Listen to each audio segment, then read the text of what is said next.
Hey guys, how's it going? Now, I thought I'd actually finish with this machine. I've done all the mods that you've seen in the last video, but a fellow YouTube member wrote to me on one of the videos and said, hey, look, you did everything else. Why didn't you add a power LED? And to be honest, it never occurred to me. With the Super Nintendo Junior, it really bothered me. I was always leaving the machine on, so I had to add a power LED to it. But for some reason the Master System, it doesn't have one, and to be honest, adding one would definitely be a good idea, so yeah, I thought why not. So we're going to crack it back open and have another go at it. Now, like with the you're going to see a lot of similarities here with the Super Nintendo Junior video. It's kind of up to you where you want to mount this LED. I mean, everyone's going to have a different preference. Some people might want to add multiple lights and have it all shiny and all that, but for me, I prefer things to be a little bit subtle, especially with power LEDs. To me, they're functional rather than, well, yeah, they're just functional. That's all they need to be. So what I'm going to do with this one is I'm actually going to add it just on the, just down inside the switch, and I'll zoom in a second and show you how we're going to do that. But to do this, all we're going to need is we're going to need to tap into the 5 volts and the ground. We're going to need a resistor, and for this video I'm going to use a 270 ohm resistor. You need your LED, and that's about all the parts you need. Maybe a little bit of wire, and I guess some electrical tape for some installation, things like that. But we'll just figure it out as we go. And I mean, odds are you won't want to put it where I'm going to, but hey, you know, it won't matter. The wiring's going to be the same either way. Now, with this particular machine, as I said, I've already modded it, so adding a LED to it is going to be a bit of an afterthought, so I'm going to show you a slightly different way of attaching it. If you decide to do this when you're doing all of your other mods, it'll actually be easier because you already have the motherboard out, but I'll just pop the lid off this. Because I've already got all my wiring and everything in place, I don't really want to go and disturb all this and tear it all out. So for my 5 volt feed, what I'm going to do is I'm actually going to just solder to the top of the voltage regulator, and it's not something I'd normally do, but like I say, in this case it's a bit of an afterthought, and it actually isn't going to make any difference. I mean, the legs go straight through to the bottom of the board. Just soldering to the bottom of the board is a little bit tidier. So anyway, I'll get you zoomed in and we'll get into it. Okay, so here we are, we're zoomed in on the voltage regulator, and this is going to be kind of awkward for me to do without getting in the way. But if you look at the voltage regulator here, you'll see that it's got 3 legs. The centre leg is our ground. That's where I'm going to get my ground from. And this other leg that's got O marked on it, I'm going to use that for my 5 volts. So what I'm going to do first is I'm just going to dab a little bit of solder onto it, just like we do, so we can quickly attach our wires. And as always, try not to put too much heat into this. I mean, ideally if you're doing this with the other mods, you're, especially this video one, you're tapping into the 5 volts anyway, so you can actually add a second wire then to run out for your power LED. But like I say, because this is already done, I'm just going to go straight into the top. So I'm just going to put a bit of heat onto the leg.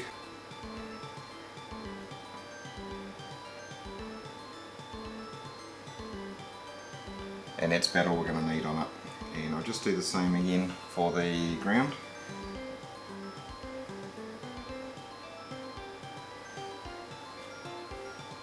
Okay. Okay, so I've just got some red and black wire here. So I'm just going to solder on the red wire first for the 5 volts. And now I'm just going to attach the black wire for our ground.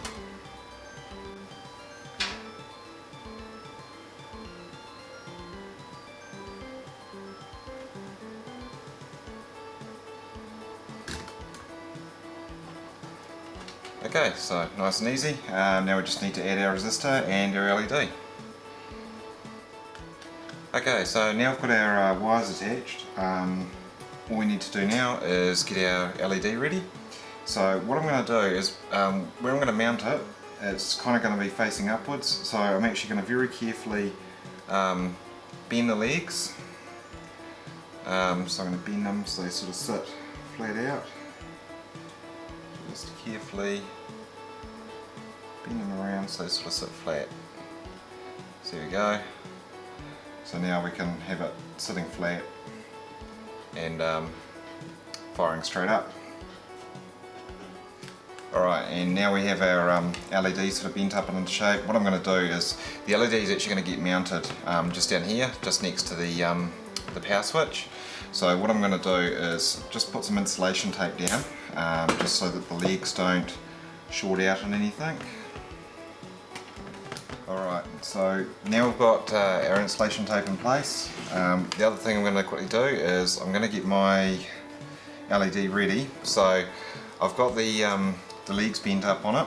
The other thing I'm going to do is I've got a bit of heat shrink here, and I'm going to just sit that over the top of it like that, and I'm just going to use this heat gun to actually shrink the heat shrink down over the LED.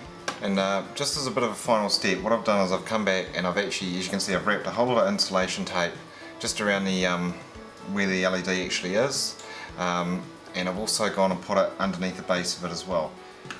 Okay, so I'm just going to dab some solder onto our legs here,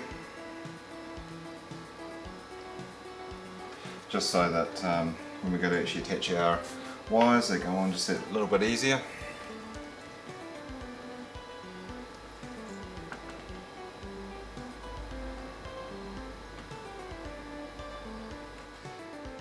Okay, so I'm just going to get our negative wire attached here. Okay, so that's our ground attached, and now we need to do is just add in our resistor, and we're ready to get this mounted in.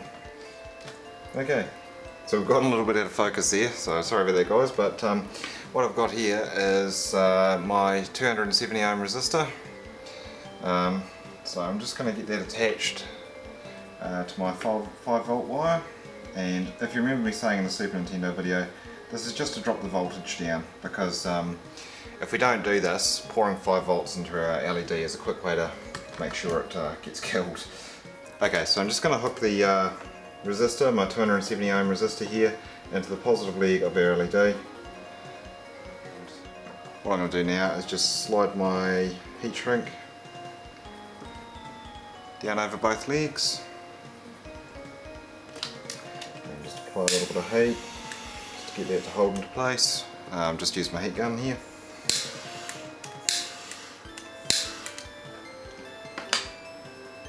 Okay, it's pretty ugly looking sort of a device, but it's going to work. And what we're going to do is, as you can see, I've sort of trimmed up the wiring so I don't have too much excess here. But that's just going to come down. It's just going to come down and sit in next to our power switch here. And as I was saying before, we just got to make sure that we just bring it just a little bit over. Okay, so I just need, now I've put some hot glue down, I've just kind of got to hold my finger here just for a bit and just sort of let it set, because you don't want this to fall over and end up pointing the wrong way. Tweak it around a little bit. Okay, so now that I've got all my glue in place, I'm just waiting for that to set. But as you can see, this is sort of sticking up miles too high. Just try and get your level there. So what we're going to do is, once this is all set and ready, I'll actually be able to trim this off a bit and make it about the right height. I kind of want it to get as close to the switch as I can without actually touching it, and that way it's going to be able to carry my light through without allowing too much light to sort of bleed everywhere else. Okay, so don't know how well you can see this, but if you look on the bottom of your switch, you'll notice there's some engravings in there, and where I'm going to be drilling my hole is the side that's got A written on it. The other side's C up here, but we're not going to be doing there because it'll end up going in the wrong way around. And near that engraving, you can just see there's a sort of a circle, sort of an area carved out just in here. It's quite hard to get focused, sorry guys. But that's where we're going to drill, and I'm going to use a 3mm drill bit, and I'm going to go to the very edge of it. So if you just sort of see where my fingernail was just sort of sitting on this end of that circle, I'm going to sort of go on that end, and I'm just going to drill straight through, and then we're going to come back and actually put a little bit of hot glue into that.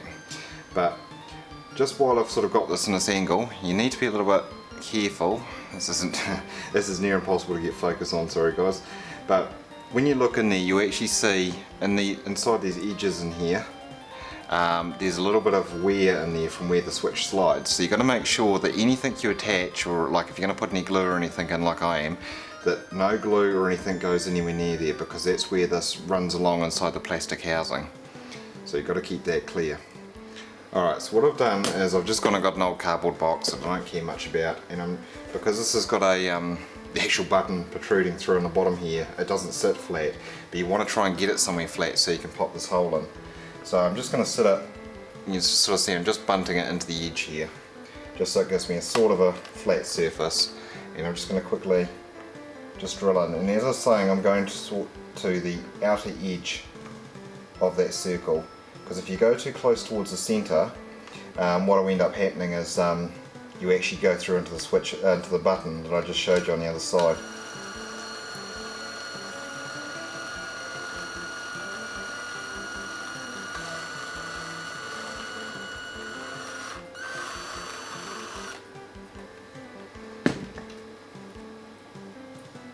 Okay, and there's our hole, just pops up beside this button. Okay, still with our cardboard box, the next thing I've done is I've just gone and put some masking tape or some sellotape. It's clear tape unfortunately, so it's kind of hard to see. But what you want is a nice shiny smooth surface. And what we're going to do is we're going to push this hard into it, and I'm just going to come back to my hot glue gun, and I'm just going to put some hot glue into that hole, and I'm just going to sort of pack it full of it, but I don't want it to overflow on the top. So it doesn't matter if you get a bit of run out in the bottom though, because that's going to be easy enough to clean up afterwards. Okay, so now our glue's dried. Basically what we've ended up with is like a little pseudo lens, if you will. You don't want to cause anything to snap, but you should find it'll probably go in a little bit easier than it come out.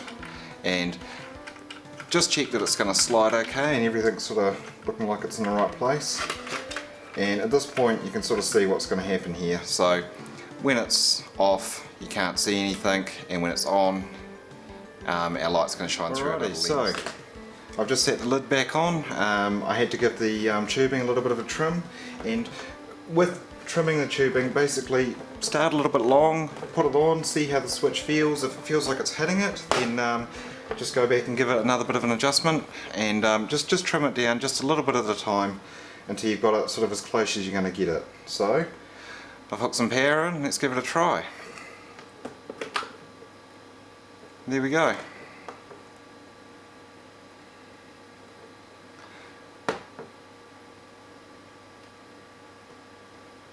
So you can see that's just quite a nice subtle sort of a look for a system.